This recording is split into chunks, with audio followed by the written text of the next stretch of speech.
Bonjour. Alors la vidéo d'aujourd'hui va concerner le savon.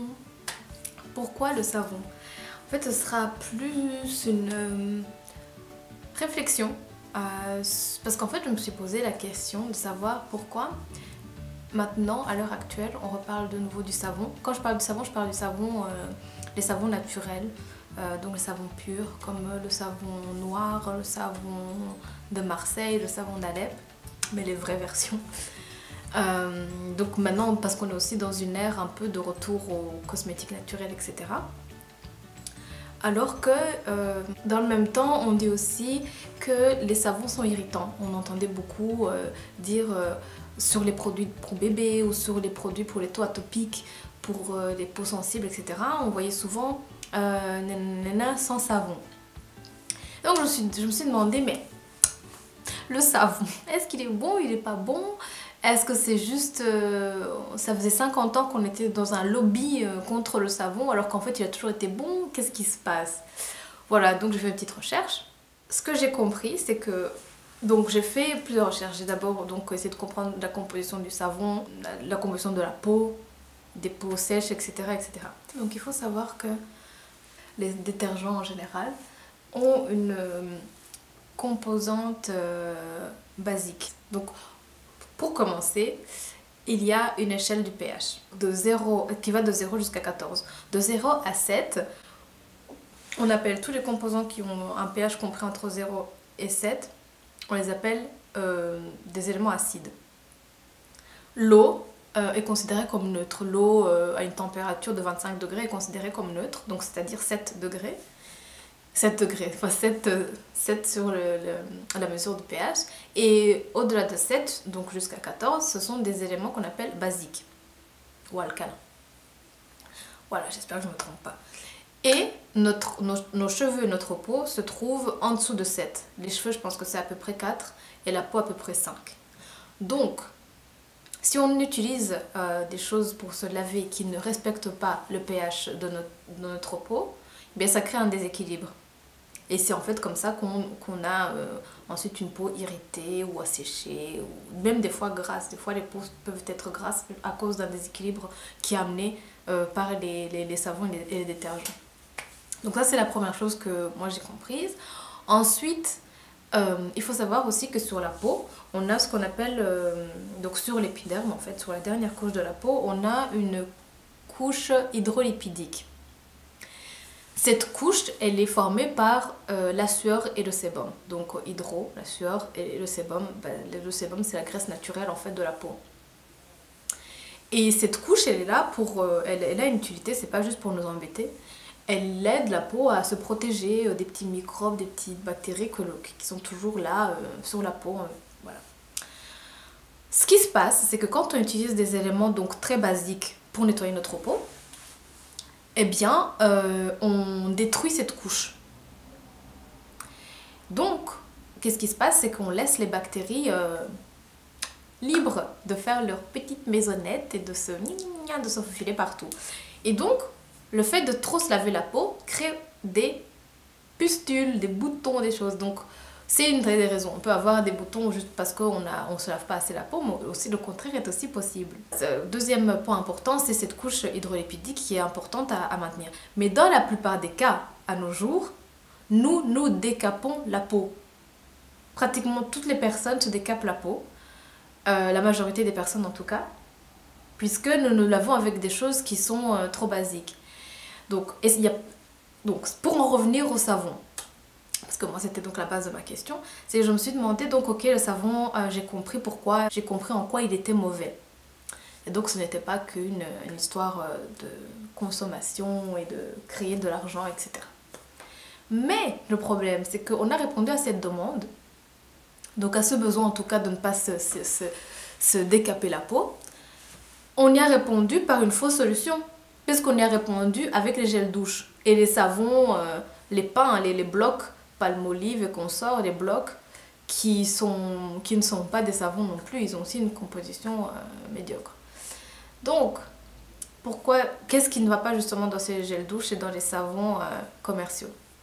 Le premier élément, ce sont les sulfates. le premier ingrédient, pardon, je veux dire, c'est les sulfates, le sodium lauryl sulfate, sodium lauryl sulfate, etc. Ce sont des décapants assez costauds. Donc, on arrange, ils sont très irritants, voilà, ça se sait maintenant. Il n'y a pas que ça en plus de ça. Parce que le savon, au moins, il est irritant. Le savon naturel dont je parle, il est irritant, mais il n'y a que ça. Là, le problème avec les gels douche et les faux savons, c'est qu'il y a non seulement le sulfate, mais en plus de ça, il y a d'autres actifs qui peuvent créer des allergies, en tout cas qui sont très allergisants. Il y a des conservateurs qui ne sont pas bons pour la santé. Il y a des parfums et tout ça qui sont... Donc il y a... Désolée, la caméra s'est encore arrêtée. J'ai décidément besoin d'une autre deuxième carte mémoire. Donc il y a... Donc je parlais des sulfates. Il y a des parfums. Il y a des conservateurs. Il y a aussi des perturbateurs endocriniens. Donc on répond à un besoin qui était de ne pas s'irriter la peau par quelque chose qui est pas du tout une réponse puisque les sulfates irritent la peau, mais en plus ça va même aggraver la situation parce qu'il n'y a pas que les sulfates dans le produit. Donc voilà. Pour moi, dans mon cas, ce que j'ai fait, c'est que j'ai tout simplement arrêté d'utiliser les produits cosmétiques, les produits lavants du commerce normal, des supermarchés. Et je me suis en effet rendu compte que j'avais une peau tout à fait normale. Je n'ai pas une peau ni trop sèche ni grasse. J'ai une peau normale à tendance sèche, mais une peau voilà, normale. Mais il y a eu des moments de ma vie où j'ai cru que j'avais la peau extrêmement sèche. Il y a eu des moments de ma vie où j'ai cru que j'avais une peau même grasse. Parce que c'est vrai qu'on parle souvent des peaux sèches, etc. Mais trop se laver la peau peut aussi créer peut faire qu'une peau soit grasse. Parce qu'elle va produire beaucoup de sébum, etc. Donc, quand on va voir un dermatologue parce qu'on a la peau trop sèche ou la peau sensible, quoi, et que le dermatologue nous dit évitez les bains et espacez les lavages, nettoyez-vous 3 fois par semaine au lieu de 7. Oui, je sais, c'est super choquant et on se dit mais quel crado celui-là. Mais il y a une raison. En fait, il faut se poser la question de savoir pourquoi est-ce qu'on fait les choses. On se lave la peau, pourquoi? Parce qu'elle est sale, n'est-ce pas? Parce qu'il y a quelque chose, un excédent de quelque chose qu'il faut enlever. À partir du moment où quand vous vous lavez la peau, vous sentez que elle est toute comme ça, elle est soit irritée, soit extrêmement sèche, c'est qu'il y a un souci. C'est justement ça, c'est cette couche hydrolipidique qui normalement est censée être là que vous avez enlevée. Et en général, on l'enlève tout le temps. Mais il y a des gens qui vont plus ou moins bien le supporter parce que tout le monde n'a pas une peau sensible. Mais on se retrouve, la plupart des gens, à avoir une peau sensible ou une peau sèche parce que justement, on se décape la peau. Donc tout ce que je voulais dire, c'est que essayons de réfléchir à notre manière de consommer, notre manière d'utiliser les cosmétiques, parce que il y a, si on revient à 50 ans, 70 ans en arrière, les gens ne se lavaient pas autant qu'on le fait. Et je pense pas qu'ils avaient plus de maladies à cause de ça. Voilà, il y a beaucoup plus de dégâts parce qu'on se décape la peau plutôt que l'inverse. Donc voilà, qu'est-ce que je peux dire d'autre? Voilà, faites confiance à la nature. Moi, je fais un appel revenir à la base et se dire que avant toute cette industrialisation, avant que l'on décide que le savon était super mauvais et qu'on décide de nous refiler des gels douche qui sont encore pires, avant tout ça, et ça dans tous les domaines, les gens arrivaient à survivre et les gens étaient beaux. Oui, il y a des avancées qui ont été bonnes pour la médecine, etc. Bon, là, je ne vais pas commencer, sinon ça va être, voilà, ça va être un débat sans fin. Mais franchement, en général, dans la cosmétique, bof, quoi. On a fait pire que mieux.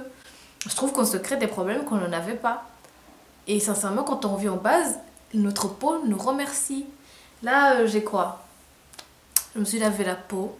J'ai rien fait d'autre, en fait. Hein. J'ai mis une huile, et voilà. Et là, je suis là et je vous parle. Et vraiment, ma peau me remercie et je le sens que c'est mieux. Mais je suis vraiment à mes débuts. Et d'ailleurs, si ça vous intéresse, bah, dites-le moi en commentaire ou quoi. Et on se ferait peut-être une vidéo sur ce que moi j'ai découvert et ce que je fais qui fonctionne pour moi. Mais voilà, en tout cas, voilà, cette histoire de savon, je pense que c'est intéressant. Et du coup, ça me fait réfléchir à ma consommation en général, en fait. Et comment est-ce que j'en suis venue en fait à faire cette réflexion? C'est parce que j'ai passé des années, je pense sincèrement facilement 6 ans, 8 ans même, à utiliser, je pense que je n'ai plus la petite boîte, de La Roche-Posay Hydraphase en pharmacie. C'était un petit truc qui coûte 20 €. Si je vous trouve la photo, je vais mettre quelque part ici ou ici. Euh, C'était donc quelque chose d'ultra riche, voilà, parce que j'avais l'impression que j'avais la peau extrêmement sèche et qu'il n'y avait que ça qui pouvait me sauver. Et ça a marché pendant quelques temps. Mais même ça, à un moment donné, ça n'arrive plus à me nourrir la peau. Et c'est là que je me suis dit, non, il y a un souci. Pareil avec le Lipicard pour mon corps. Lipicard, parce que je suis arrivée à Lipicard parce que plus rien ne fonctionnait sur ma peau. Je me dis, mais j'ai la peau extrêmement sèche et tout. Lipicard aussi de La Roche-Posay en pharmacie. Et je me dis, et puis à un moment donné, même ça n'arrivait plus à me nourrir, à m'hydrater la peau. Je me dis, mais c'est pas possible. Et c'est là que j'ai commencé à réfléchir. Je me dis, non, il y a un truc, j'ai l'impression que je m'habitue ou que. Non, il y a quelque chose. Et c'est là que j'ai commencé une petite recherche. Et en effet, ces produits-là aussi ont des choses très mauvaises là-dedans. Et puis en plus, ça ne sert à rien de mettre une. Même s'ils étaient peut-être meilleurs que les autres. Imaginons même qu'ils étaient parfaits. Mais si je me décape la peau à la base, pourquoi en fait se décaper la peau? Pour ensuite essayer de minimiser les dégâts. Ne faisons pas de dégâts tout simplement. C'est aussi simple que ça. Et je sais que depuis que j'ai compris ça, ma peau me remercie. Voilà. Merci beaucoup pour m'avoir suivi. Ah, j'allais oublier de dire que je pense qu'on est en train de faire la même chose par rapport aux cheveux crépus. C'est ça que j'ai oublié de dire. C'est que maintenant, on a compris qu'il y a un besoin. Il y a un besoin pour la cosmétique pour les cheveux crépus, frisés. Et maintenant, vous allez voir, il va y avoir de plus en plus de produits soi-disant pour nous. Et ça va aller de mal en pis. Il va y avoir des produits soi-disant qui sont spécifiques pour nous, mais au fond non. Parce que à partir du moment où dans un shampoing, il y a du sulfate, eh bien, ça, voilà, ça sert à rien. Après, tu auras beau, enfin, tu crées un problème et puis tu essaies de le résoudre. Tu crées un problème, tu essaies de le résoudre. Ne crée pas de problème, tout simplement. Voilà. Donc faites attention, réfléchissez un peu à votre manière de consommer. C'est ce que je fais aussi. Voilà, c'était le conseil du jour. Salut, ciao!